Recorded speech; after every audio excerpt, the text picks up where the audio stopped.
usually one or the other. It's usually you were either a musician type where you were in the studio or you were in bands and you kind of went that route, and then you turned into a DJ because it's part of the job, or you were someone who was a DJ like on Technic scratching and that was your thing, and then you decided to take it a step further and start producing. So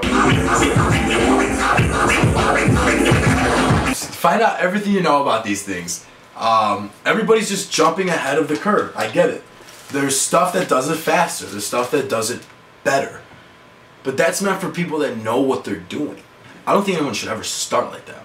Why? Because they don't get the discipline of beat matching. They don't get the discipline of learning to use raw music. Music is sound over time. That's all it is. Organized sound over time. So your platter should spin because it's sound over time. You know, that's just a simple concept.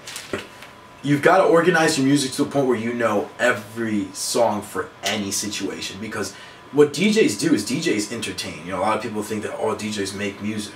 We don't make music at all, by no means. At some point we mix songs, which is fine. You know, some DJs might be doing like routines on the fly and kind of remixing on the fly. That's true. That's very true. But the majority of what we do is play music, songs in order to entertain. Oh, get a controller, start any type of controller, any type of Technics, a board, whatever, and just start watching YouTube videos and start figuring it out. As far as producing, which is the harder side of things, there was an interview with Zed's Dead that I read, and at the end it was like, what advice would you give to up and coming producers or people that want to start producing? And they just said utilize the internet. And I was like, that's literally the best advice that you can give somebody, because nowadays it's literally like all YouTube tutorials, all forums, it's just reading and learning, and it's just a really, really, really big learning curve. You want to give people a taste of it, and you need to gauge their body language. If they're not vibing to a slower form of heavier dance music, they're not going to vibe to heavier dance music. So don't shove it down their throats. So it's foreplay, essentially. That's all you do, is you foreplay with the crowd. And then once you grab the crowd, and you know when you do.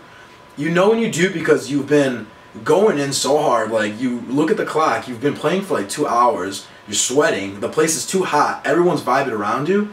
Now you can have some fun. You know, now it's really about you, I say. Because they're yours. They're a crowd that's captured. There's a crowd that, I guess you could say, trusts you to do what you do. Minus your own songs and mashups and edits and everything that you put in there, you're just basically showing people what you like and what you're about and what kind of music hits you the right way. So it's sort of like you're sharing that with everyone else. So, I mean, yeah, you read the crowd, but at the same time you don't want to jeopardize like who you are as an artist, I guess. It's easy to be good. It's almost impossible to be great. And it's just like Instagram doesn't make you a photographer, you know. It's just like having all these nice DJ equipment doesn't make you a DJ. It's being able to stand in front of a crowd and entertain them, and people will be like, this dude rocks, that makes you a DJ. You know what I'm saying? Not just because you've gotten some lucky breaks or you've been in some nice places. It's being able to consistently uphold that standard of excellence makes you a DJ.